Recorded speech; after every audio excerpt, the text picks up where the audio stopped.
Ladies and gentlemen, whoa, it is. Let's go.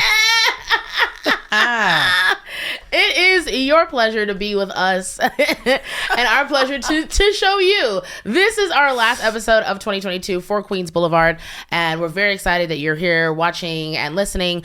I'm one of your hosts, Chelsea Grow, and our next host is... My name is Bree. We're too polite. I'm Bree. Thank you. And our other host is... My name is Alice Hamilton. Welcome to Queens Boulevard, baby. Yes. Oh my gosh. Wow. What a week it has Afros been. out. Afros out. Yes. Afros out. Oh my gosh, girl, listen. Okay. No. So when Alice walked into the studio earlier, like she was like, oh, your Afro's back, and she leaned against me and our Afros touched, and I definitely feel like black girl magic happened. Truly. That's why it's so bright in here. Yes, there was an ignition. I feel it. The froze locking powers together, bitch. Is that how y'all hug and shit? Yeah.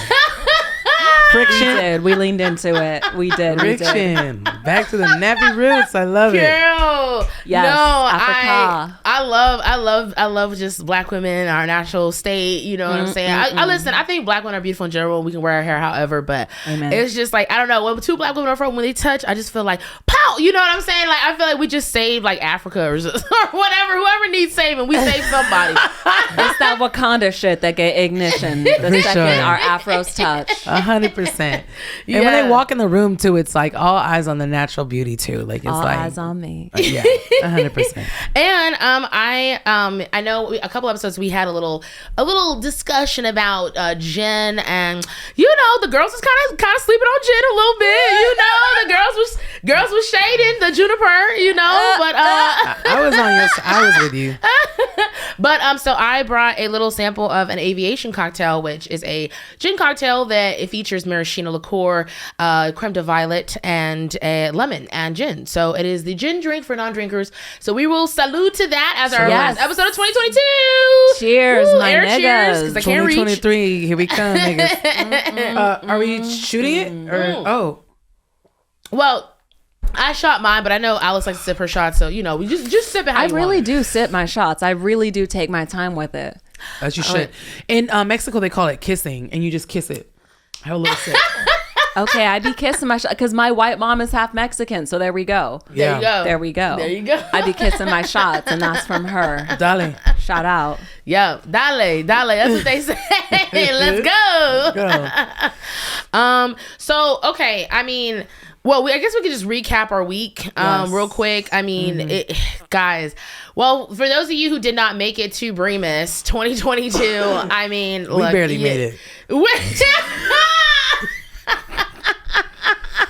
Barely made it. You missed out. Bree has been gracious enough to have me co-host BRIMAS for the last 5 years, and it's great. I love how you just like put your name on Christmas and just made it your own thing, and it's amazing. It's like your way to celebrate the holidays, but it's always fun. It's a great variety show. Yeah. It was beyond sold out, as it always is. Like this is the thing. Like BRIMAS has been like, and Alice, like BRIMAS has been at a different venue every year for the last 5 years, and it is always sold out past capacity. Like, and I think that's a testament to like how many people like really just love Brie and just how amazing she Host be is. trying to sneak in. They was like, "Can we get tickets at the door?" And I was like, I won't be at the door, so just ask them. Somebody else gonna be in charge of the door. You gonna have to ask them. Yeah. I'm sorry. Show them this text. I don't know what's going on with that door. Amen and amen. And Bree gave us these little plants and these little jars. I did. And I'm so excited. Little I don't even BRIMAS know what gift. this plant is. It's gonna grow some avocados or some shit. And my boyfriend's gonna be like, "What is that?" And I'm like, "Leave it alone." No, it'd be even funny if the plant talked back like, "No me tocas." Be careful, Yes. Cuidado. But yeah, I mean, I had an amazing time. I was very grateful to like be a part of it. We did like a song presentation, and like Brie killed it, and like everything that she did, she was in like so many performances. So I mean, Brie, I don't know if you want to share your thoughts or about how you felt BRIMAS went. This was the 5th anniversary in LA. Can you sing? No, but I will. Okay. Yeah, I Brie can literally do everything else. Like she like rapper, Everything else. DJ, comedian, sketch artist, actress. Oh like, no, I seen the yeah. bitch. I seen her before. Okay. I showed up to like a drag queen brunch and my friend just invited me to it. I sat down. The host is Brie. I'm like, I didn't even know she was gonna be here. And she's just like, oh hey Alice. And I'm like, oh hey Brie. Here's me and my white boyfriend. Come say hi. Girl. I was like, oh no, I know this bitch. oh my god. that was true. That was a summer home. That was a fun evening. I was a backup host for sure. So I was like, You was the front host to me, bitch. I'll take it. Oh man. Yeah, thank you for gassing me up. It's good to end the year like that. I like this. The holidays are always weird for me, and so it is just nice to just. It's a performance for myself because I'm like, okay, well, what am I getting booked on in December? Like, how do I end? It's just for me to like do my thing. No. And make the holidays your own thing, and I fully support that. And yeah, it really is like my own, to the point where I'm getting my friends, my Jesus loving friends, which I love, thinking that I'm taking away from the actual spirit of Christmas by saying BRIMAS. And the Christ and Christmas. I want to say. I want them to know that I'm not, and I have messaged all the people back that I'm, as and my Jesus loving friends, I love you. And respectfully, I'm gonna smoke this joint while I say this. Praise the Lord. My God-fearing friends. He done grew the marijuana plant. Praise Jesus for the weed. Thank you, Lord. Listen for your many blessings. Amen. Amen. Amen. Okay. It's kind of crazy though. A lot of people too, like anytime I post something about pussy, my God-fearing friends will always post like, oh, okay, well, what about your love for Jesus? I'm like, I don't feel like that takes away from it, because you that can love is the reason. Pussy and Jesus. That's what I'm saying. And I'll say Amen. this. I talk to Jesus every day. I talk to God every day, and I like that's my nigga. Even when my auntie was like, when I came out to my auntie, the first thing she said was like, oh well, you're going to hell, like Jesus, God, And so when she said that to me, I was always like, you said that, nigga? And he was like, oh no, I didn't say that. But I'm always a big fan of anyone that comes in my inbox, especially at BRIMAS, because I love the spirituality around Christmas. I hate the bullshit around it. And that's such a prime example that people are taking away from like the beauty of Christmas and the holidays and Jesus and all these things. But BRIMAS is not, and we're like, so BRIMAS isn't about Jesus? And I have to always respond, no. No, it's not. BRIMAS is about Brie, bitch.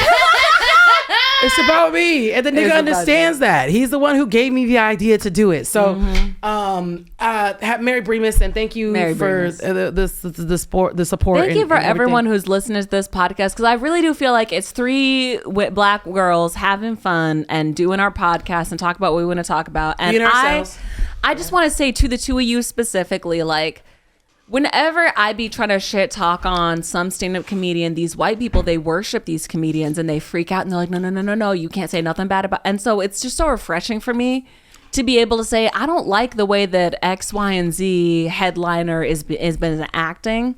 And then you guys just go like, oh, that is weird.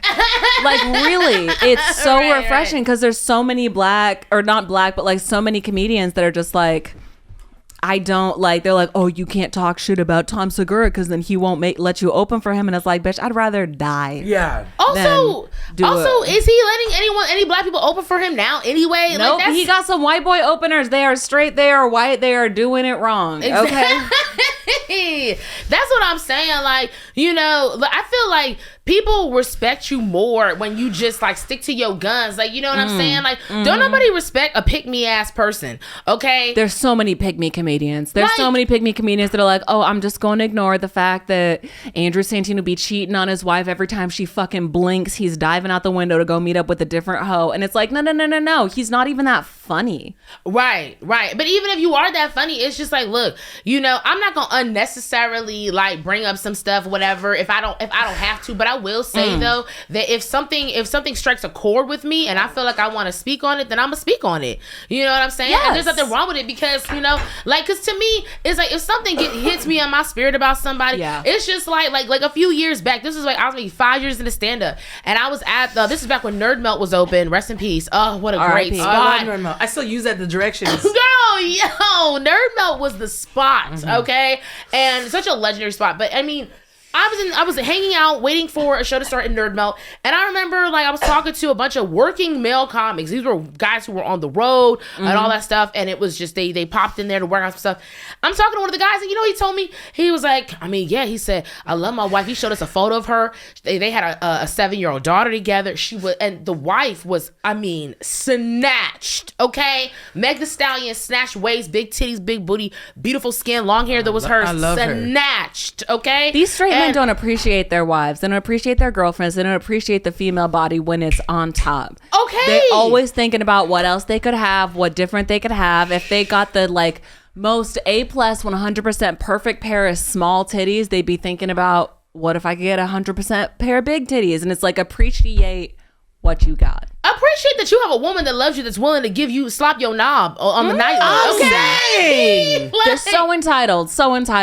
Well, and speaking of entitled, so this male comic, now I won't mention his name, because they've worked things out since then. But at the time, he told me, he was like, yeah, me and my wife, we've been together 10 years, been married for 7, da da da da. And he's like, I love my wife, but when I go on the road, I'll be sleeping with other women. And so I looked him in the face. And I said, so answer me this, riddle me this, okay? Riddle me this. If your wife sent you out of town on the road like 35 out of 52 weeks, how would you feel if she know you out there doing her thing? How would you feel if she got a babysitter and then just went to some dude house and did her thing? You know what he said? He said, if my wife ever even was in the same room as an exposed dick, he said, I'd ask for a divorce that day. And Entitlement. No. If you can be slapping other genitals, then she can be slapping other genitals. That whole statement made me gayer, and I didn't know it was possible. No, not gayer. She's gayer now? She's gayer now? With a hard ER.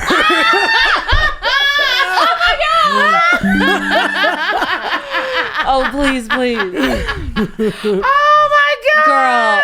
please elaborate, okay? No, because that's an amazing statement. I grew up around conservative Christians, and it's like if homosexuality was contagious, I would be gay by now. Okay, the way I'm hanging out with these homos, that shit would have rubbed off on me by now. Absolutely, absolutely. But Bree, please elaborate on that statement. I'm not gay no more. I am delivered. That was pain. It's always painful to watch a gay dude up in the front of some mega church, some TD Jakes, some Creflo Dollar. Oh yeah. In a purple suit and a gay ass bow tie, talking about the Lord has delivered me from homosexuality. I'm like, I can see it in you still. Right. I see that you still gay. Sorry, baby. That's how gay I just got. A little underneath that, nigga. You just got Jesus channel gay. Lord have mercy. Glory. Can I be so corny right now and tell you guys a joke that I just wrote that I've been doing all the time because it's been working? Yeah, absolutely. Okay. Yeah, I love that. Jokes. Yeah, but absolutely. This is so short, but it's like, I talk about the fact that I used to be religious and I grew up in church. So the joke is like, I used to be Christian until I realized that Satan has better powers than Jesus. Like Jesus can turn water into wine, but Satan can turn people gay. And that is better. It's just way better. It's true. Team Satan. It's true. That's my joke. And it's like, yeah, no. I'm gonna need Jesus to step his game up if he wants me on his team still, please. Well, listen, I'll say this, I still think the water, the wine is kind of dope though. But you know what though? The thing is like, I see videos and stuff like that on social media and about people talking about, and look, I follow certain faith-based pages that I feel like they're just coming at it from the real, the approachable, a real perspective. They're not judgmental. But I've seen some videos where some people are saying, just today I saw a video of some person, he was like, yeah, well, homosexuality, it is a sin, and and it is what it is. And it's just like, this is my thing. I'm sorry, but like I said, y'all know my sister is a lesbian. My sister has, always been attracted to women, you know what I'm saying? And I always could never get down with a preacher or somebody who I would talk to on a spiritual level that would say like, oh, well, no matter what people say or no matter what the society says, like all gay people. And I'm like, no, like my sister prays more than me. To be honest with you, like I'm working on me being more regular on my prayer routine. My sister prays every day. My sister is one of the most God-fearing people that she knows, like, and so it's like, I'm never going to jump on that train. Like, you know what I'm saying? I'm not going to be out here doing that. And I think that that's dumb that there's people still on social media in 2022 saying those kinds of comments. You know what I'm saying? It's like, so ridiculous. When you listen to these, like, and I'm not even trying to get political, but it is political. Like, I was raised religious, right, conservative, Republican. And like, I grew up around all these like Republican Christians, white Christians, Portland, Oregon. It's nothing but white people up there. Every single time there was another black family that came to our church, they would look around like, oh, this is Get Out. And she's already been brain switched. And they would get the fuck away from me. And I don't even blame them talking the way I was talking before. Because like my family, we grew up, we listened to Bill O'Reilly at dinner so we wouldn't have to talk to each other. Like that's how conservative Christian we were. But these people really do talk about gay people like being gay is the same as American slavery. It's just as evil as and they'll talk about like God had a plan for this country up until slavery gay people started living their lives not ashamed. And that's all they want. All they want is they don't want gay people to stop existing. They want gay people to continue to exist in shame, hidden, far away, be like, don't brag about that shit. And it's like, just because gay people aren't scared to be gay now doesn't mean that God turned his back on this nation, you disgusting moron. And the only reason that they don't want gay people not to exist is so that they can fuck them. They're gay. Okay, and also because they want them to spend money too, because let's not get it twisted, okay? There is a correlation between, especially with gay male couples, because it's like I used to work with a guy and he was white and his boyfriend was white. They both made money, okay? And it's like they didn't have no kids, they were in their 40s, like they're spending like, and like I just feel like the income part of it, you know what I'm saying? And I think that like I feel like this is my belief. I feel like some straight men may resent some gay men because they feel like, oh wow, you and that other guy, not only do y'all have double the income, because you're getting paid the same as two white men and I'm a white man, but y'all can share clothes. Yeah, you know what I'm saying? Like I've never met most couples I know in the LGBT community, if they're the same gender, they share clothes. You know what I'm saying? My sister shares clothes with her girlfriends. Straight white men are so jealous of gay white men. They're so jealous of really any gay man, truly. They're so jealous of them because like, oh, gay men seek you out, they try to fuck you like crazy, and you don't got to worry about pregnancies or nothing or trying to get married or nothing like that because it wasn't even legal. Right. They're so jealous of it. And it's like, hey, the only reason why women don't chase you down to fuck you is because of what you and your little man friends would say about them behind their backs once they just came and ran up to you and was like, I'm giving you everything. You can have all of this.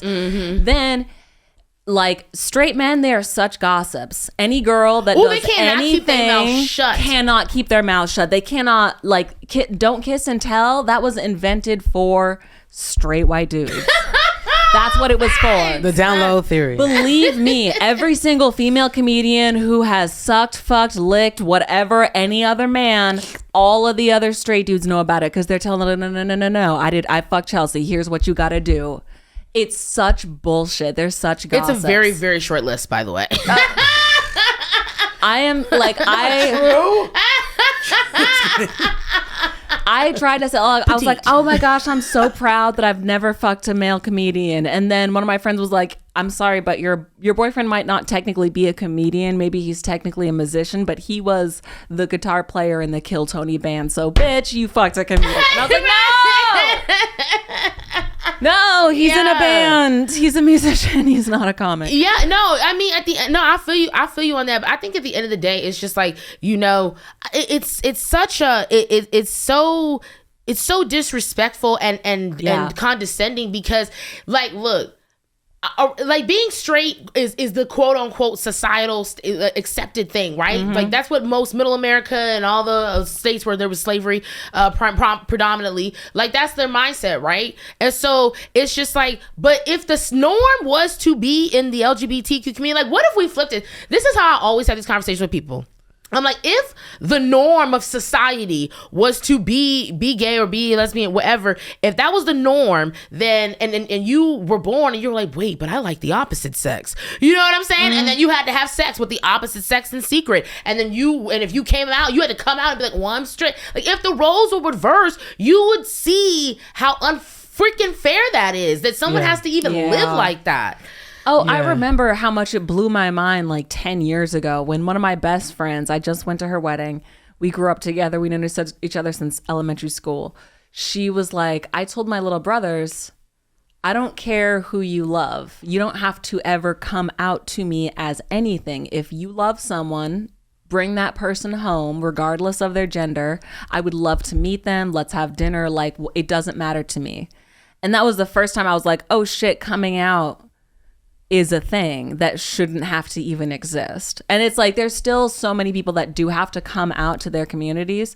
And my best friend's a gay dude, and he came out he didn't realize it was April Fool's Day. So all of his straight friends thought he was joking. So he was like, I had to come out, and then I had to come out again after April Fool's Day and be like, no, I wasn't joking. I am seriously gay. Yeah. So like, it's so ridiculous that they have to go through, like gay people, queer people have to go through this whole process. And it's like, oh yeah, it shouldn't be a thing. Everyone should know by now. Sometimes people's gay. Right. And that's the bottom line to everything we just said. People sometimes, like, you know, and I think that, you know, I don't like this idea of trying to force people to hide their sexuality, because look, they tried that in the 30s, the 40s, and the 50s, and then when the 70s came around, them people were 60 years old, they came out to their wife or whoever they had been, or their husband they had been married to for 50 years, and they were like, I'm not into your parts, you know, and that's no disrespect, but they had to do that. And if you think about that, it's just like, how many of those people who were married to people who were closeted because they felt forced to be closeted to society, so they went as far as to marry and have kids with someone who's closeted, how frustrating that they were for decades, but how frustrating is for their partner that you know what I'm saying? So it's better to create an environment where people can come out and be free, so that because then that's two people that were affected by that, by the force to be closeted. I've grown up watching the church marry people to other people when the church knew they were gay, marrying someone that everyone in our church of over 1,000 people, I went to like I think it was technically the 4th largest church in the state of Oregon, Portland Christian Center. And it was like this really big church. And it's like, I watched people that everyone knew was struggling with homosexuality, and then they get married to someone of the opposite sex, and we're like, what a miracle, like God did a thing. And it's like, no, the church forced a queer person into a marriage with someone that we all knew they were not like fundamentally attracted to. And it's like, now you're bringing so much suffering on not just other spouse, but their entire family, their entire community having to go through the humiliation of getting divorced in the evangelical community, and the way that everyone just runs away from you like you have leprosy because you just were like, I'm done being married to this person. I'm preaching now because I was married and divorced, but no, let me stop. Bree, Did you want to? Oh no, I don't know if you want to. I thought you wanted to say something. Oh well, I could say something. It was just now that the straight girls have ranted. Yeah. I know. At one point, I was like, hold on, wait. I kept seeing Chels like, we're talking about you, nigga. Say something. Come on. No, because it was nice. It's nice to hear y'all like speak on it, because you just did in 5 minutes a little bit of what I kind of have to say almost every day. So it's like, you know, it's nice to hear, and it's not. Sometimes you're alone in those thoughts, or like you just feel alone in the gay world of just having to communicate that and tell family members and having to like speak on it. And the older I get, I'm not having to explain myself as much, which is really nice, and I love that about aging. Like, people will have an opinion about me, and I'm like, I don't really need you to go out of my way, as opposed to 20-year-old Brie had to make sure this, and especially in comedy, that's not how that went, or that, or whatever. Always trying to fucking explain myself. And it's good to be at a place where I'm like, it is what it is, and it's nice to hear y'all speak on it. But it was time to wrap it up for sure. It's time to hear from the peanut gallery. For sure. Right? Because like this one of them topics that could go on for like 7 episodes. Honestly, it's all I think about all day. Like, well, I'm gay. And you suck. I guess it's a good segue. I could talk about what I was going to talk about. So it's already on me, but I think I potentially have a new girlfriend. I know. And this is crazy to say. I'm happy for you. I'm happy for you. It's cool because Chelsea knows, like, Chelsea's been with, like, through like the last like 3 years of just helping us, being a friend, helping me heal through the last, and like the last few people I've brought around you were like, well, what up this? And I'm like, fuck no, hell no, Chelsea. It's just but you've just been like a very opening friend of just being like, and also not really trying to get me to date everyone too, which I was like, I think a lot of people, especially like I'll say about my straight friends, if there's someone gay in the room or someone remotely gay or cute or even interested, they're always like, hey Brie, come on, or I have a friend, or someone's always trying to hook me up with someone that just like, it happens to be gay, and and truly, straight people will know 2 gay people and they'll be like, you guys have to meet. So I'm having a dinner party, and the only people invited are always 2 single gay people. No. It's like their version of Black Friends. Like, for sure. I know Tyrone and Tracy. No. Growing up in Portland, Oregon, so many white people were like, oh my God, I have this friend you have to meet. And it's like, because he's also not white. Like, right. And it's so bad that, like, I went to a conservative Christian college. There were these 2 people on campus who both had a lazy eye. And they were like, have you guys met each other? These white people were like, the 2 people with the lazy eyes, they can marry each other because they have so much in common. Like, it's embarrassing. Like, white people would be like, oh, you got eyelashes, so does Tyrone. And no, like, whenever, and he's black. I gotta be real, like, whenever my gay friends would try to hook me up with someone else straight, they'd be like, you like sandwiches? Oh my God, you know who else likes sandwiches? Travis. I'm not fucking Travis. Yeah. And he chews them just like you do too.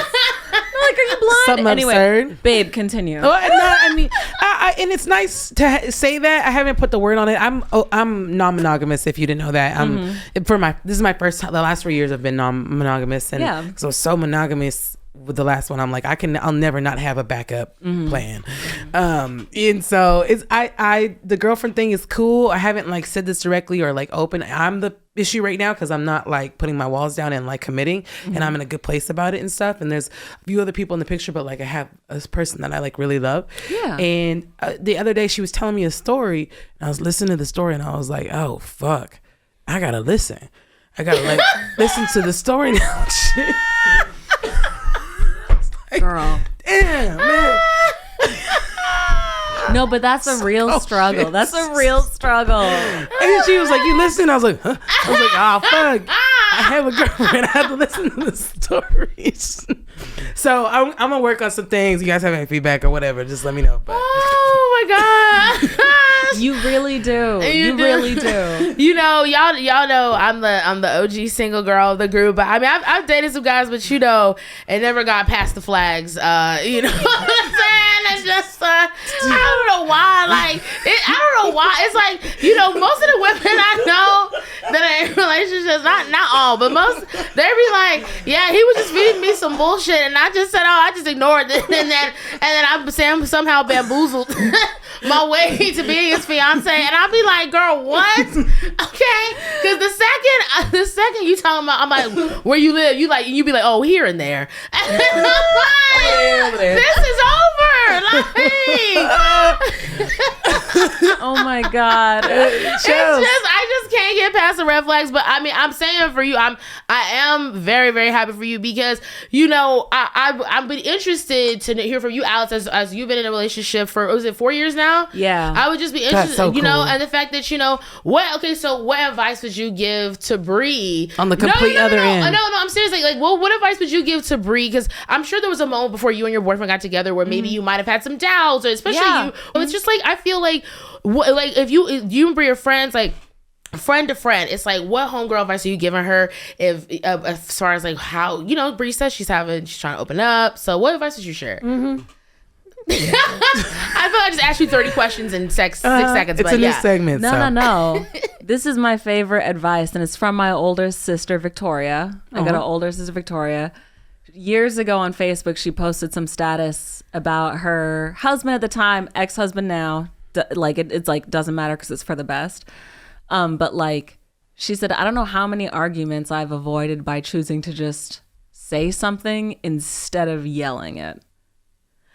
Ooh. Okay. But when I say something, even if should I just say like song lyrics or what do I say instead? You know what I mean? No, but like I've start beatboxing. Yeah. Instead of just fucking arguing.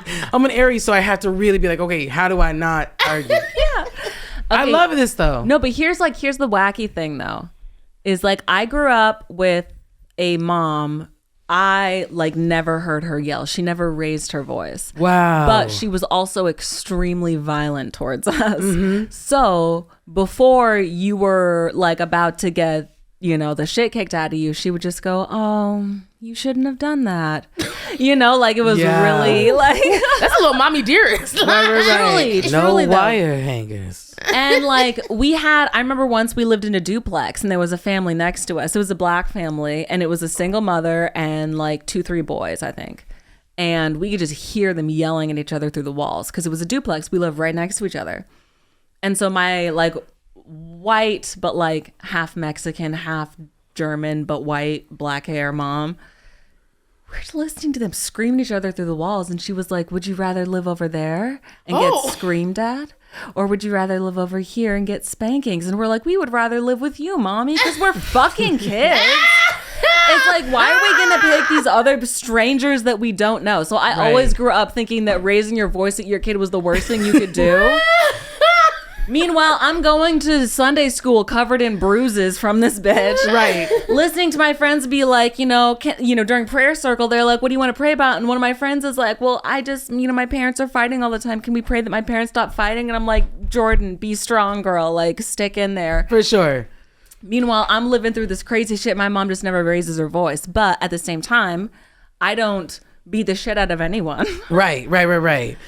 But I also don't yell at anyone. Yeah. Just because that's how I grew up. And it's like everything just moves slower. It's like if you had a slow motion button on a TV control that you could click the other person with while you're in an argument. Yeah. That's you. Mm-hmm. You literally can do that if you just always before you respond. Yeah. That's it. Take a deep breath, and like really. And I grew up, my parents whose like parents would scream at them, I had no respect for those people because my mom was hitting me.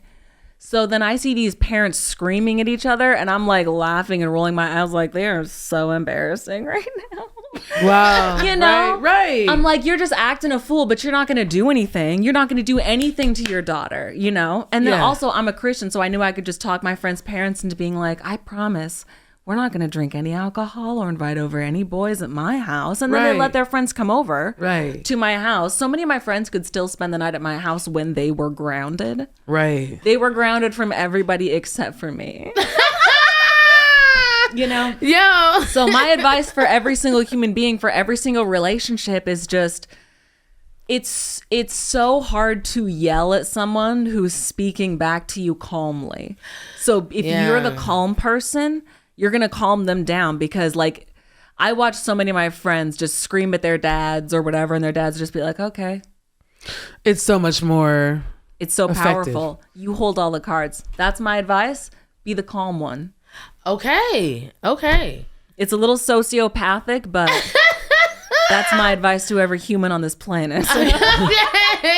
You're right though. You're right. It is hard to argue with somebody who's, like I love those moments when somebody tries to come at you sideways and then you just I've learned to just do the whole calm, cool, collected. Like I remember one time I was in line at Starbucks and this was some years back, but there was a woman and she was in front of me, but she was taking forever to like pay. This is when they just started using like the chips and stuff like that. Yeah. And so it was new. the chips were new. And so I remember she was like, okay, the guy was like, she was taking 3-4 minutes to pay. So I say, you know, the woman, you know how Starbucks used to do. The bakery person used to yell from the back of the line and be like, oh, what can I get for you? What can I get for you? You know, they're trying to get the lines long.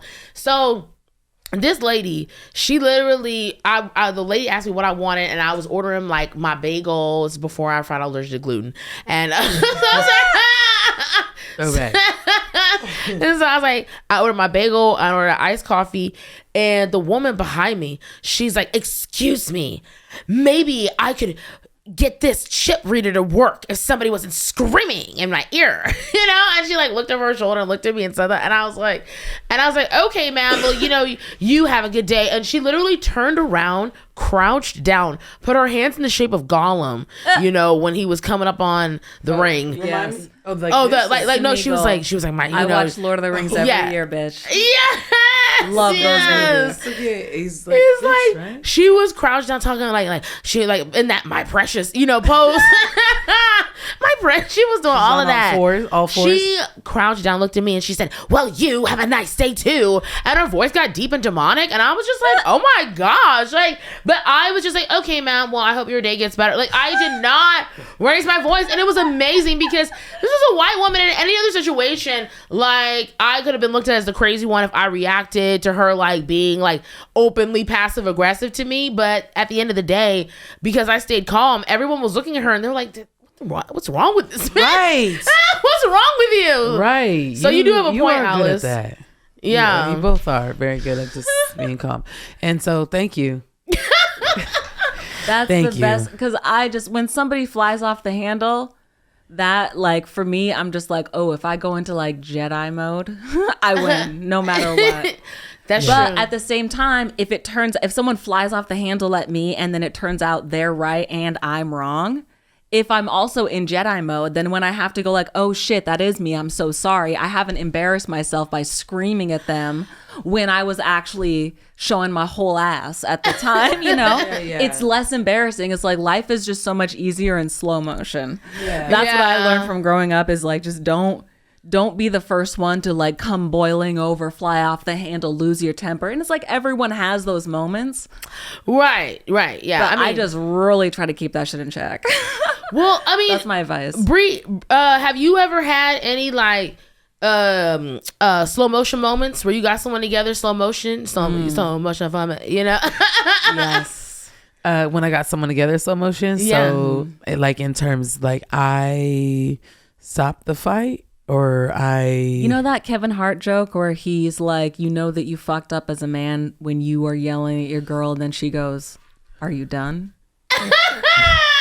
That's what I'm talking about. I see. Are you done? Be the are you done? Yeah. Bitch. Every time. Yeah. Every time. And is there a time? Are you asking if there's a time that I've been that girl?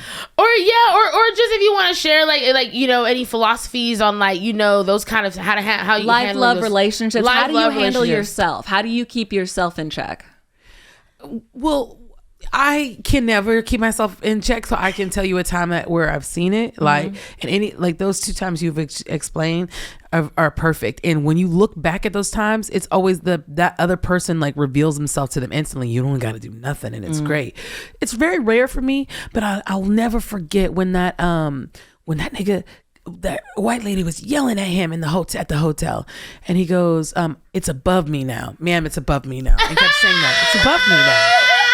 And it's above me. Yeah, it has nothing. It's above me now. And it was just like, wow, you know, and she just kept getting more frustrated. It was showing who she really was and whatnot. Seeing that has kept me through a lot of like things and calm and anger, anger. It helped a lot during the protests and stuff when the cops would say shit or whatever. Would just be like, if I really expose this anger, it's not going to really like prove a point. So there's been times like that where I've been able to be like, okay, let me just bring it down here so you actually listen to me. But there's a song called "It's Above Me Now," and I love to drop it because it's mixed in, and that song helped me remember to just fucking chill, you know. So yeah. No, it's a skill you have to you know, it's skill because I feel like it's a necessary but frustrating skill, especially for black people. Yes. You know, yes, because you know we are always in situations where people always try you. Like, I don't care if you're Mariah Carey shade or Wesley Snipes shade, whatever. Once people find out you black in any kind of way, they try you because it's just like I don't know what it is or why, but it's just like I've had so many. Like, I'll never forget. I worked in like fine dining restaurants for like 5 years, and so I remember this one time. This woman was there with like 5 businessmen, and I could tell they were businessmen because they immediately asked for the Scotch menu. They're like, "What are your best Scotches?" And I knew my liquors. Okay, I don't understand people who work in restaurants and don't know their alcohols. Okay, I'm making this money. Okay, like, you know, I never understood like lazy coworkers. They'd be like, one girl tried to take my shift one time. She was like, "It's not fair that Chelsea gets Friday and Saturday nights, you know, in the lounge when it's busy." And then my boss, he was German, so he really didn't understand racism. Like, he's like, actually, that one boss that came to your show. Oh yeah, Water Sommelier. Shout out to Martin Reese. Oh, yeah. He's so sweet. He loves you. Yeah, he's literally amazing. But the girl who was a white girl, and he was complaining. He was like, Darlene, how many different Cabernets do we have? And she said, we have more than one Cabernet. And he said, and that's why Chelsea works the Friday and Saturday night shifts. That's what's good. That's what's up. There you go. That's what I'm talking about. That's what the fuck. Is what? Yes, I remember that. Yeah, I love that you said that. Same similar story when I was working at Saddle Ranch. A couple got sat, and these 2 couples were kissing. Two gay couples, and the lady, very loud. We used to work at Universal Studios, so it was like all types of different people, yelled very loudly to me as the host. Was like, "Hey, can you sit me somewhere away from this?" With her kids in there, and we were like, "Away from what?" And she loudly goes, "Obviously, we don't respect them kissing." Very loud. She literally said we don't respect them kissing. The entire fucking restaurant, like loud enough, trying to say it in my ear, but everyone heard it around, and they heard it. But they were still like, they were being tamed. They basically were sitting on the same side of the table. I was fuming. I was pissed. I'm like, I'm gonna lose my job today. I'm gonna lose my job. I'm gonna go off on her. I went backstage, back and told my boss. My boss goes, okay, sit them. Go re-sit them in Oh no, I never even sat them. Go sit them in Jonesy's spot. And Jonesy was our gayest server. Yes! I love the restaurant comebacks. Good. It was the most brilliant move I've ever heard. She said, go sit them in Jonesy's spot. And we all were looking through the kitchen house because he gayed it up too. And he was like, hello! And they were just like, damn, beautiful. California is fucking. That is gorgeous. Yeah, it was amazing. Oh my gosh, that is the best story. Like, amazing. Yeah. No, I love it. Because like whenever conservative Christians are like, keep your gayness out of my face, what they see is hide from me. Let me move through this whole world, and whenever you see me in my cross necklace, you just go running away from me. Oh my God. Stop kissing, stop loving, stop being yourself. And it's like, no. You live in our world. Right. Okay? Right. No. But ridiculous. But on period, like, you know, it's just so funny how some people, and especially you experience this a lot in LA, or I'm sure also in New York and any city where there's a lot of like money rolling around the city, you know what I'm saying? You're gonna see these people. And for me, I had an experience where I was like the Scotch guys, right? They had the woman. The Scotch guys were cool with me, right? I'm offering them the menu. I know what I'm talking about, and I'll never forget the woman. She said, "Oh, what type of rosés, you know, do you have?" We had 3 rosés. We had, you know, a light bodied, a medium bodied, and a super dry. And I told her the rosés. I'll never forget. She was like, "Well, are you sure? Like that's the driest rosé?" Yeah, I said yes. The Chateau Lafrique. Shout out to Chateau Lafrique, delicious rosé. But I was like, "Are you sure that's the driest rosé?" And I said, "Yes, ma'am. I'm 100% positive." She said, "Well, just so I can be sure, why don't you just go ahead and bring those out?" You know, and she made me bring out all 3 bottles of wine and pour them, and she did that whole obnoxious swirl. You know, I can't stand when them bougie people, they hit them. Oh, they don't even do it right. They think they doing something. You're not doing anything if you put wine in your mouth and go, like, nah, that's not. Listen, ain't nobody doing. Gargled, girl. Girl, the girls gargled, and I said, "Ma'am, this is not even sanitary." And so then, long story short, she basically was like, finally, she was like, "Oh, you're right. The Chateau Lafrique is the driest rosé." And I said, "Yes, ma'am," as I originally said. You know what I'm saying? And there's like but you know what though? I talked them up to buying a bottle, and I think because she felt guilty, they tipped me like 40% on their tab. They're very expensive tab. So it's just kind of like, yeah, but you just sometimes it may suck to like bite your tongue, but it really is always gonna work out for you in the best. Always, you know, always gonna work out. You were so right. I wish you would have told me that when I was 13. Well. We have a little bit more time left, but Alice, I know you wanted to talk about some Twitter stuff or what's going on. Okay, so let me pass it on to you. What's up? What's good? Okay, so here's what's going on Twitter. So, years and years and years ago, 2018, 2019, I had a friend of mine who's gay. She's a gay woman, but she's like a skinny white woman, right? So she tells me about this interaction she has with Eric Griffin. He played Montez on Workaholics. About, you know, she asked him, she's like, hey, how much time do I have to do for this show? And then he just like snaps. He's like, don't ask what kind of time. Like, that's a rookie question. Don't ask that question. That's embarrassing. And she was like, oh, okay. But he had also been like, hey, you know, I looked at your Instagram and all your pictures. You look really good in your pictures and blah, blah, blah, blah, blah. And she was like, all of my jokes are about the fact that I am gay. I just discovered I'm gay. I don't fuck dudes anymore. Like, I'm gay. So that was my kind of first introduction to Eric Griffin as like a real person. Then I see him up on stage and he's like talking about this guy who went around killing women who turned him down. And he's like, if I killed every woman who turned me down, all the waitresses at the Comedy Store would be dead. And he like, one of them walks by and he like kicks her, like he tries to kick her from the stage. Kick her? But like he didn't connect, but he was just kind of like, oh, you know, you bitch type of. Yeah. And then he was saying, you know, talking about like women. He's like, oh, if, you know, a rich man invites you to Paris, you got to decide, how bad do I want to see the Eiffel Tower? Am I going to blow this rich dude? And I was just sitting in the audience thinking like, I can't wait. I'm sorry.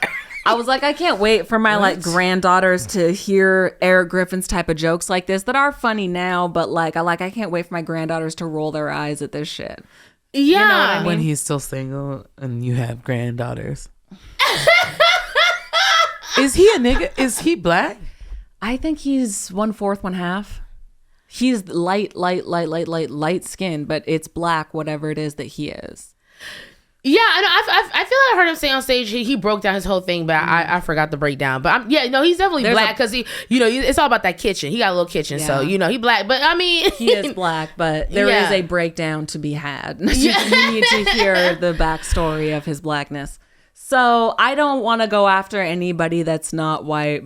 But Eric Griffin was tempting me because Chris D'Elia, he's a cheater, he's a pedophile, he's a psychopath, he's an abuser, he's a power abuser. He will mentally fuck with women in order to keep it in line. Like, once you send him a titty pic, he'll be like, do whatever I say or else I'm sending this titty pic to your mom and dad. Chris D'Elia is a psycho. So Eric Griffin is on Chris D'Elia's podcast all the time, helping him prop up his career after his whole pedophilia scandal. So I'm sitting here looking like, I'll rip Theo Von to shreds because he's a piece of shit. I'll rip Brendan Schaub to shreds because he's a piece of shit. But I really don't want to go after anyone who's not white. Yeah. But Eric Griffin he might have said So on Twitter, I said, hey, at Eric Griffin, I tagged him in this shit. And I said, can you please stop telling the comedians that open for you that they're so attractive you might rape them? I thought getting married would stop you because Eric Griffin just got married this like last year. Oh my God. And I was like, but I guess you need some public shame. Stop it. And then I did the flipping off emoji. And I was like, so many male comedians, and they're like gatekeepers. They use their position to pressure open mic comedians to give them sex. Uh-huh. You know? And it's like really fucking despicable and shameless. So many people go around saying like female comedians aren't funny. And it's like, well, yeah, because you went to the Comedy Store, the Laugh Factory, the Improv. Yeah. And all the female comedians on the lineup, they weren't there because they're funny. They're there because they're Eric Griffin's side chick. Yeah. Or Santino's side chick, whoever's side chick. Somebody fucked somebody and had to give them some stage time. Right. So it's like a lot of these women aren't getting booked on whether or not they're funny. They're getting booked on whether or not they want to suck off a headliner. Right. So Eric Griffin, he's the type to be like, tell a woman like, I don't need any more female friends. And I'm like, I don't bet you've ever had a female friend in your life, first of all. And then he's like, you know, there's no point in giving you stage time if you're not going to let me smash. And it's like, well, that's just like straight up predatory, lame as shit. That's what he said? Mm-hmm. Wait, Twitter? I'm sorry. He said this on Twitter? No. He did not say this on Twitter. He's saying this to women, like real talk, like person to person. Okay. Multiple women. And these women come find me. Yeah. These women, these people, they reach out to me and tell their stories to me. So I was like, it looks like Eric Griffin's on some Joey Diaz bullshit, because Joey Diaz used to like famously tell women, you know, you're not going to play at the Comedy Store unless you suck me off. So Eric Griffin made the rookie mistake of replying to me. Why are you going to reply to me? So Eric Griffin was like, all caps. Girl, I need another shot. Drooling, girl. Montez from Workaholics he's got his little check mark, and he's like, all caps, this is some foul ass shit. You can't just say whatever the hell you want about someone, 35 exclamation points. And I replied, no exclamation points, no caps. I was like, you've been out of pocket too long. Don't act surprised that it's catching up with you. It's like, you can't say this creepy ass shit to women and think that they're not going to tell each other, and that those people are going to come tell me. Right. What are you thinking? We're all going to keep this a secret on your behalf? No, baby. No. So then he replies again, this is slander. 15 exclamation points. All caps. What in the actual I love fuck? that you counted them. Yeah. Well, I mean, he's You just count fast. using so many of them. So then I do, yeah. So then I replied to him again. I'm like, women in comedy have been telling me about what a sexist bully you are for years. There's no amount of exclamation points that can change the past. And then Bar. Literal bar. he finally calms down, and he's like, I think anybody that would see some foulness like this would say something, but I'm checking out. I wish you well and happy holidays. And I'm like, okay, so you're not emotional anymore. So I just replied to him and I said, they have been saying something about it, ... to me. Okay. So that's what's going on Twitter. I don't like, it's like Eric Griffin. I don't even want to go after any non-white people. It's like, I'd rather tell a non-white person to person. Like, I don't want to give you a call out on Twitter because you've probably been through enough. But it's like, Eric Griffin's just been so foul. Well, at the end of the day, you got to call a spade, okay? Yes. And it's like, don't provoke me like this, Eric. If you don't, you know who I am. You know I'm that bitch. You know I'm the one who doesn't fuck with all of this. You gotta suck my dick if you want stage time type of shit. So why are you still doing that in 2022? Right. The Me Too movement was 2017. You're done. Stop it. And it's such a ridiculous request, because it's like, you want me to say your dick for 5 minutes? Like, you know what I'm saying? It's like the request. Like, I've had dudes kind of step to me, they haven't directly said, I want to suck my dick, but they have definitely alluded or whatever, like, oh yeah, I see, I like the way you sip them drinks, and you sip something else, I can get you on stage. And I look at them, I'm like, get your musty ass out of my face, okay? Yeah. Like, first of all, I'm not like Sip some Hennessy for free, nigga. Listen, Jesus.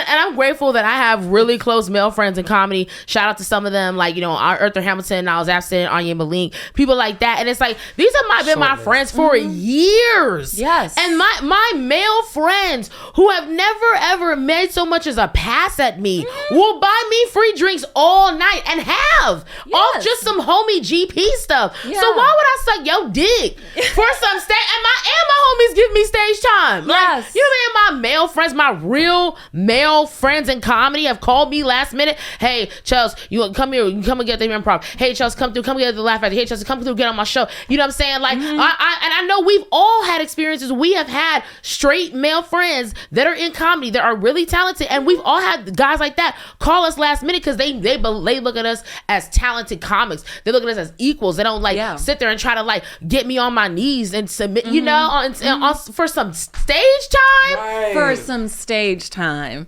Like, these losers get a sliver of leverage, and they're like, which bitch am I going to use this against now? And it's like, first of all, Eric Griffin, he's the lightest of light skins for him to be constantly doing this to white women. Like, they're not going to go around telling everybody that you're a creep. Like, are you fucking kidding me? If they're going to call out a white guy, they'll definitely call out a black guy.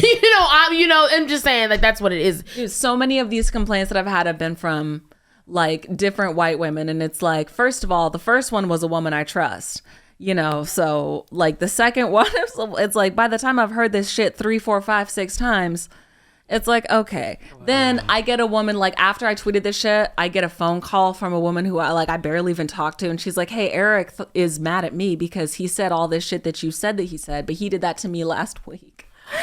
And so now he thinks that I'm the one who called you and told you because I'm the last one he did this shit to.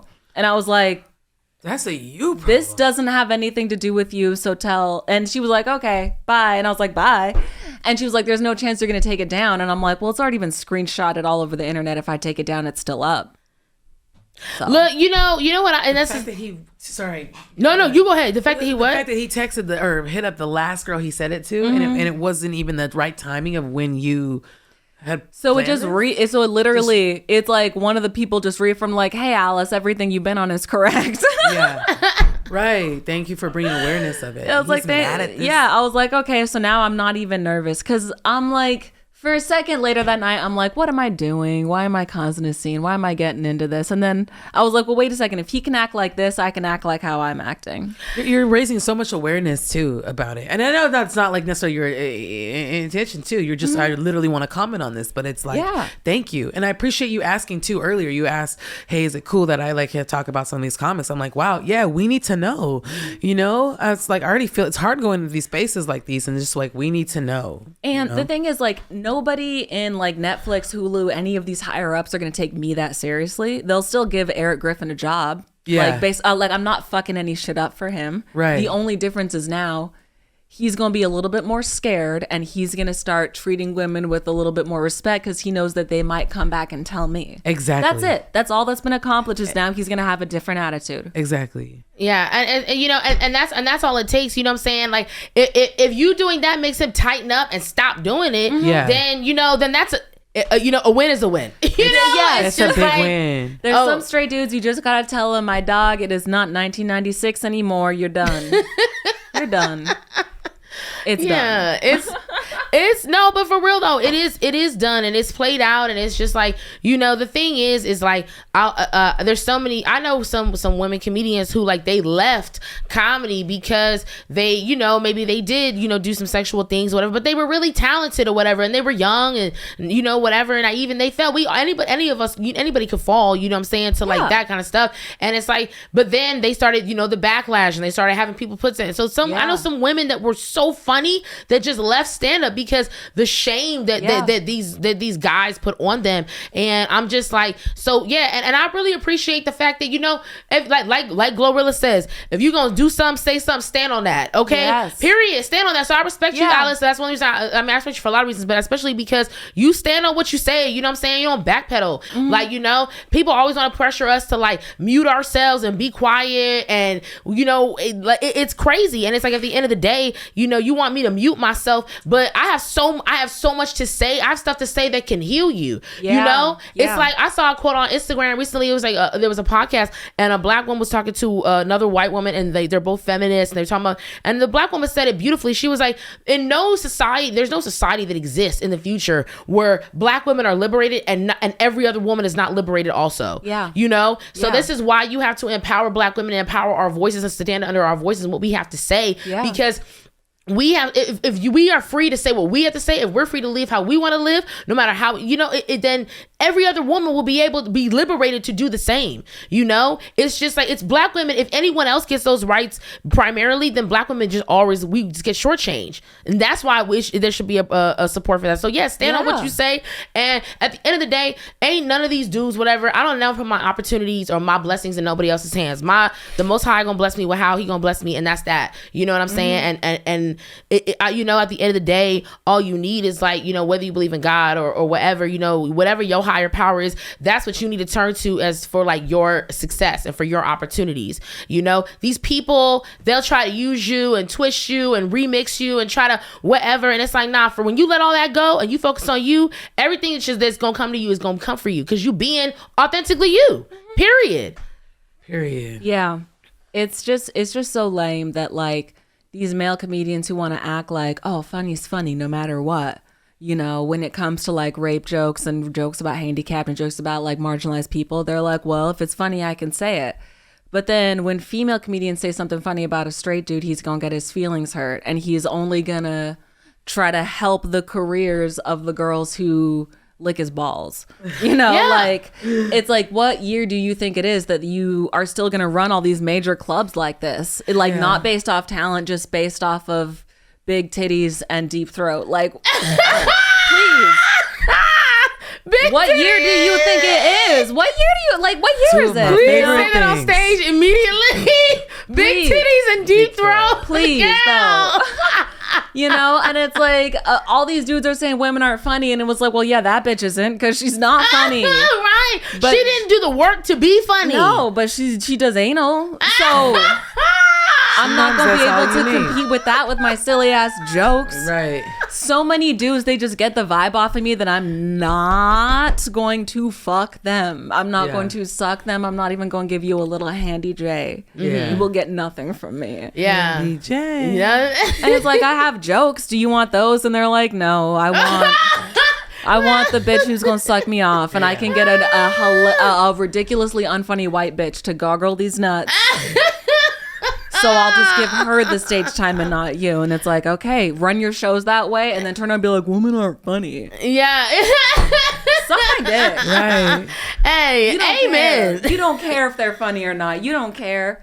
You don't. No, you don't care, and it's just like it's such a sad way to like run your shows and to do it like that. One of the things I love is like I read Tiffany Haddish, well, our audiobook listened to Tiffany Haddish is on Libby, by the way. Shout out to Libby. Yes. Oh, let me preach about Libby. No, yeah. Go ahead. Yeah. No, I love Libby. Yeah. No, when you brought it up last week, I was like, oh yeah, that's the app. Yes. But I'll listen to Tiffany Haddish's audiobook, The Last Black Unicorn, on Libby. And she narrates it. It's so funny. It's great. She does all the voices, act outs. And so Tiffany Haddish, she says in the book about, she doesn't list any producers' names or whatever, but she alludes to it. You know, anybody who's close to her, I'm sure knows who she's talking about. But she was basically saying, there are so many producers of shows that I wanted to get on. And she said, producers go to all different shows. She's like, there were producers that were like, oh, they would see me kill at the Laugh Factory. They'd see me kill in a stadium. They'd see me kill, you know? And this was maybe like within 2 to 3 years of her getting Girls Trip. And almost all those bookers for those shows all said to her, oh, well, you know, this is, you know, she do this. Oh, girl over here do this for me. What you gonna do? And Tiffany was like, I'm not giving you head. I'm not having sex with you for no stage. She's like, because I have talent and I don't need to do that. You know I'm funny. You see me funny. I made you spit your drink out at the Improv. But basically, you know, I'm paraphrasing a little bit, but basically that's what she was saying. Like, how am I so funny that you was slapping the table and almost fell out your chair, but you're not gonna butt me because I'm not gonna give you head? And the funny thing is, after the opening weekend of Girls Trip, she said every single one of those producers hit her up and they were like, Tiffany, hey, you want to put that? You know what she said? Because all these were like paid shows. She charged them all $1,000 a minute. She said, so if you want me to do 40 minutes, it's $40,000. And they were like, oh, that's a lot. She was like, first of all, you got it. And second of all, if you want me to be there and you know my name is going to sell out your show, the rate has gone up. Yesterday's price is not today's price. And that's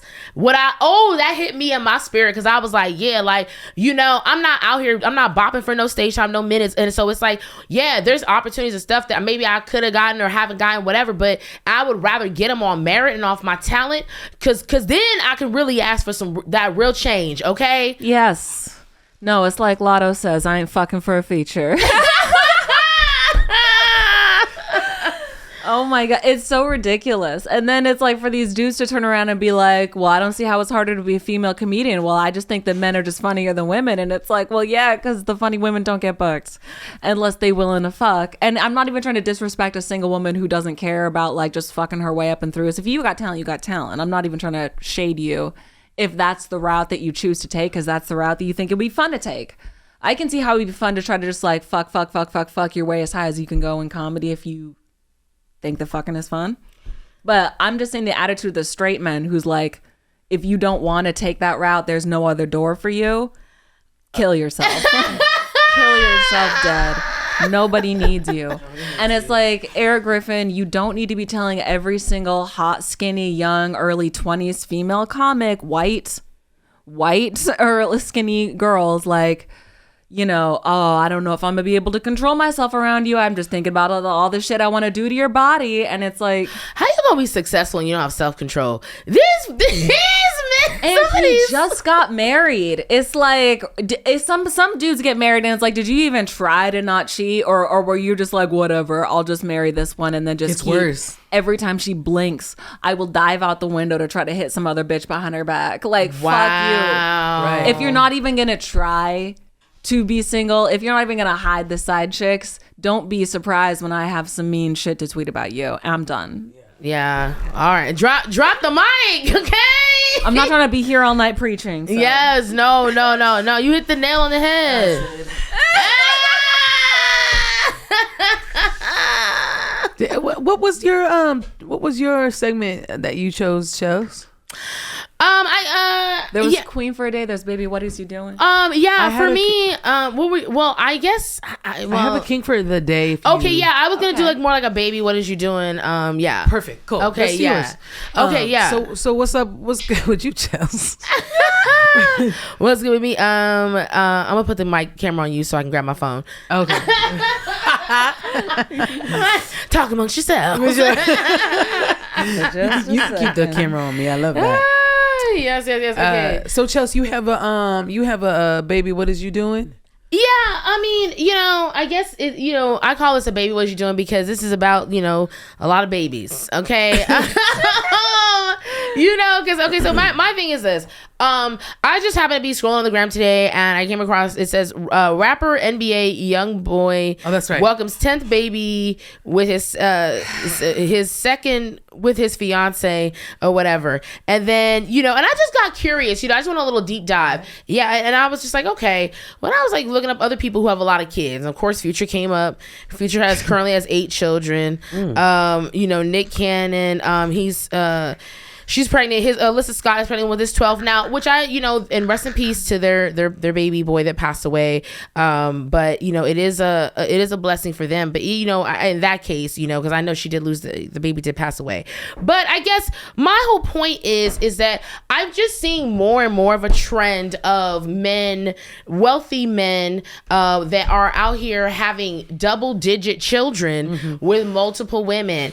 And look, get your life how you live. I get it. People, and there's women who will actually intentionally try to get, pregnant by like a wealthy man. They put holes in the condom, all this stuff. I mean, look, my brother's 6'5", and I told him to bring his own condoms to all his encounters, because I heard about girls in college, they're like, oh, he on a basketball team, he might make it, and they poking holes in the condom, weird stuff. I heard when I worked at Walmart, there was 2 little girls in high school talking about, let's go to the college because they're more mature. Bring your own condoms, check those IDs. Don't get yourself in trouble. Don't fall into a pothole that's so easy to avoid.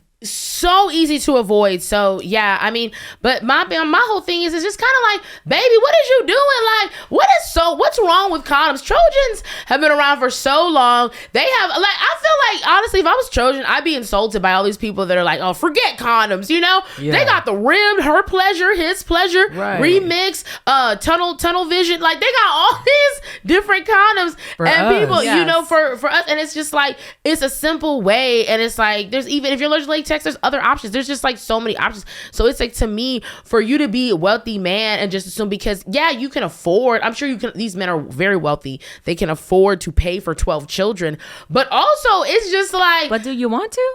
Yeah, like, I don't know, like, I'm just seeing this trend, and it's like, what happened to the family? What happened to the unit? What happened to all of that? Like, I don't know, like, I feel like some men in the industry just really feel like, based on their actions, that they feel like it makes them a man to have a bunch of kids. But it's like, and it's interesting because I know Wilt Chamberlain.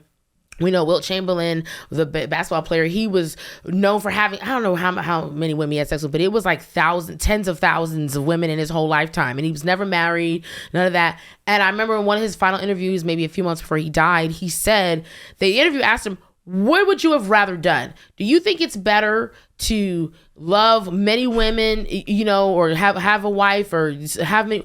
He was like, look, I've had sex with a lot of women, a lot of different women. I've had threesomes, all this stuff. He was like, but in my opinion, and if I had to do it all over again, I feel like it would have been better for me to love one woman 1,000 times than 1,000 women one time. Mm-hmm. And I said, who? And I'm glad he said it, because all these dudes talking about they get hoes. No one's got more hoes than Wilt Chamberlain. Okay? Nobody. Okay? So, and if he said, settle down and get you a wife, sir, right? Like, you seriously, like, yeah, it's so embarrassing. It's so embarrassing because like every single baby that exists, it's kind of the dude's fault.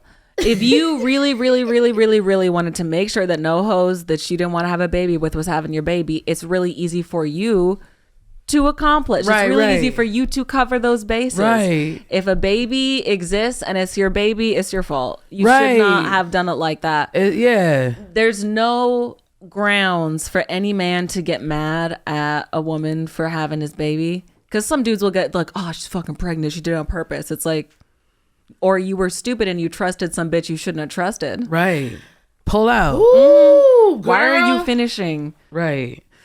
Yeah. In these people. Right. I mean, I don't know, Bree, do you want to share your thoughts on that for like how, but that situation or? I agree. It's not like we have like a button we can press and it makes the dick go back that way. You know what I mean? There's no condom.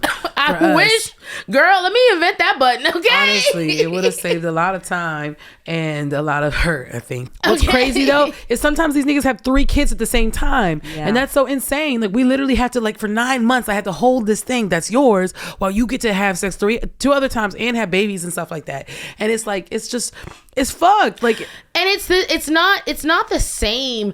You know, for a man, like, you know, if say a man gets a woman pregnant or whatever, they may be dating, they may be engaged at the time, whatever, but then he decides to leave, right? That you're still that child's father, right? Right. And so I feel like it's not the same. Like I won't say his name, but I do have a homeboy, and he has a daughter, whatever, and he was a child, and he was telling me like, you know, his child's mother, you know, was kind of getting on him because she's like, well, you just get to do what you want to do, because it's like, yeah, he gets his daughter on the weekends, but like the rest of the Monday through Friday, he gets to just do what he wants to do. You know what I'm saying? He can be free. And a lot of men be in those situations where it's like, you know, so they can go out and get another girlfriend because it's easier for them to start it's easier, I think, for men who have kids and they're not living with the kids or the mother. It's easier for them to start over in some ways because, you know, they have so much free time. They have more free time than the mom does. You know what I'm saying? But at the same time, you know, moms want, you know, 9 times out of 10, it's like because you carry the child, you know, they want to be with the kids, and I understand, and I respect that too. Yeah, but it's just like it's just an additional challenge in dating that, you know, the man may not necessarily have to experience, you know. Oh, but I've heard these like nannies on TikTok talking about the new generation of women that are abandoning their kids with the dad. And these dads just don't know what to do with this kid. And it's like, because if I saw like if a man wants to have kids and the woman does not want to have kids, then like statistically he's more likely to leave. But if the man wants kids and the woman does not want kids, statistically she's more likely to stay with him and just give him the kid. Right. So a lot of these situations, you have a man who's like, I want to be a dad, I want to be a dad, I want to be a dad. And then after he's a dad, he's like, oh, well, I just want to like slowly back away. And she's like, no. I don't fucking think so. So like a lot of moms these days are just like, well, if you wanted this kid so bad, I didn't even really want this kid. You have the kid. Bye. And dads are not mentally prepared for being single dads. It's like the numbers are raising, and I support these bitches 1000%. Yeah. Always. No, shout out to all the single moms out there doing the thing. Look, single moms have raised like Barack Obama's and LeBron James's. So, you know, shout out to single moms. It's just saying like, I just feel like it's just unfortunate for when a man can just walk away. And I feel like it's just the society is set up to where it's just easier for a man to just like walk away from the situation of being a parent, you know, if he wants to do that. Yeah. And there's a financial incentive for women to try to trap men into getting pregnant. So if it's like, if you know that she gets half if she has your kid, how are you not going to make sure all your bases are covered all the time? That's on you. You don't take your life in your dick every time you try to fuck a stranger. Yeah, and I have material where I talk about condoms, whatever. But the point is like, I feel like just condoms. Like, look. If you are somebody, if you're, you know, and you're like, okay, I don't want to have sex, so I'm married. Okay, great, good for you. I tried that. I failed at 18. You know what I'm saying? Like, Toronto's got me. But I'm just saying, like, at the end of the day, I feel like if you are going to have sex, there's a way that a woman, I'm not a fan of birth control personally, unless you really need it, because I just have heard so many horror stories. I experienced horror stories, but I just feel like, just put the condom on, okay? Put it on. Get the ultra. They have a double ultra thin. You know what I'm saying? Like, they have a double ultra thin.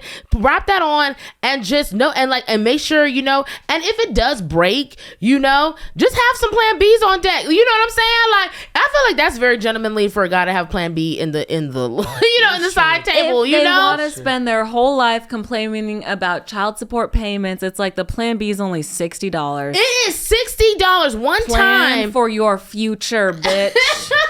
Keep it on deck. If the condom that doesn't have a hole in it rips, give her the plan B. There we go. And don't be arguing about, it's $60. Yeah, it's $60. Or it's going to be $1.8 million over the next 18 years. Bitch, yes, it's $60 or 18 years. What do you want? Pick. Either one is fine with me, bitch.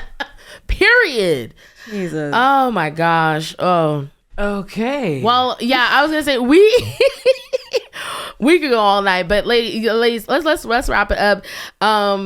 This is our last episode of 2022. 2022, baby. Yeah, happy holidays, Merry Christmas, Happy Hanukkah, Happy New Year. Yes, happy Kwanzaa. Yes, and I just want to, before we wrap up, I just want to go around and see if you ladies want to just share some final thoughts on like 2022 or coming in 2023, or just any final thoughts of the year, and then we'll start with Alice. Do you want to share your final thoughts for our viewers and listeners? I cannot wait for all of the fucking blessings 2023 is gonna have to offer. Yeah. Do not fuck up your blessing on some rookie shit. Yeah. Like sexually assaulting someone or getting COVID when you could have stayed home. Yeah. Don't fall into these potholes are easy to avoid. Avoid the potholes in 2023. That's all I got to say. Yes. I love that. Avoid the potholes. Okay, Bree, your final thoughts in 2022 going into 2023? Just do whatever the fuck you want to do. And with consent, niggas. Yeah.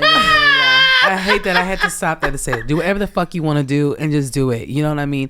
And all the things that you want to do, just go for it, because you're doing everyone a disservice by not even trying to do it, or by not doing it, because you already got it and we all believe in you. And if you want it, it's already yours. So just do it. Yeah. Fuck an office job. Do what you want to do. Right. And I guess my final thoughts for 2022 and going into 2023 is be your authentic self. I know I've been on my own journey, and everything, especially this last year, I'm growing a lot more into myself. Be your authentic self, please. Because when you are not your authentic self, you may think you're being humble or whatever. You are doing a disservice to you, and you're doing a disservice to society, because people need your authentic version of you. You do not know who you gonna touch, who needs to see what you have to show, who needs to hear what you have to say. Yep. So be your authentic self, and also get out of your own way. And I'm talking to myself too, because we're always growing. Mine's Chelsea Grow, so it's a command. It's like I was born and God was like, no, you got to grow from out the gate. Okay, I came out the womb, was like, your name is Chelsea Grow. Okay, right, with an X on it. Exactly. So get out of your own way. If you're eating something, if you're drinking something, if you're doing something, if you're sleeping with somebody, if you're doing something and it's not serving you, let it go in 2023. Okay. Amen. Because look, rest in peace to the people that we lost this year in comedy. I want to send a special shout out to Jack Knight, to Teddy Ray, to people that I've known for a long time, to David Arnold, who was a mentor of mine, to Fuquan Johnson, who passed in 2021, just comedians. And I want to shout them out because, these are people that we knew and close to. And I want to say this year, losing 3 people that I was close to in this year, very back to back, and showed me tomorrow really is not promised. Yeah. You do not know when your last day is. So go for it. Just let it go. Let it go and be light, be free, and be you. Okay. Let's do it. So that's all out. Yeah, go ahead. No, go all out and that's it. It's some corny shit. I think it's Dr. Seuss. Something like, be yourself, everybody else is taken. Oh, Dr. Seuss has some deep quotes, okay. That's some dorky shit. There was a MySpace pin back when they had a bulletin board you could pin, or Facebook pins. Pieces of flair. There was one that said, "Be yourself, everyone else is taken." Facts. It's true. And I don't want to be you niggas also. Don't give your youth to an office job. Just do what you want to do. Sometimes I'll be comparing myself to on Instagram. I'm like, oh man, I can't believe it. In my head, I'm like, oh, I should be at the Improv tonight. But it's also like, but also, you did BRIMAS. It's probably people who saw that and like, man, I should start my own show and call it Jackmas, right, or Genmas, know. Right. So yeah. So yeah, always comparing. Just be yourself. And thank you, Dr. Seuss, for that.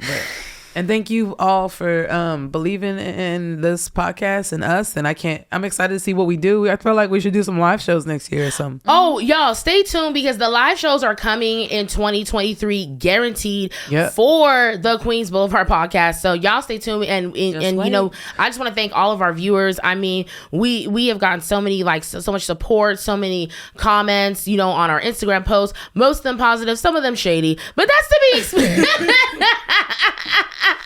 But that's to be expected. And so, I'm excited to see what we do in 2023 as well as a group and as podcasts and as individuals.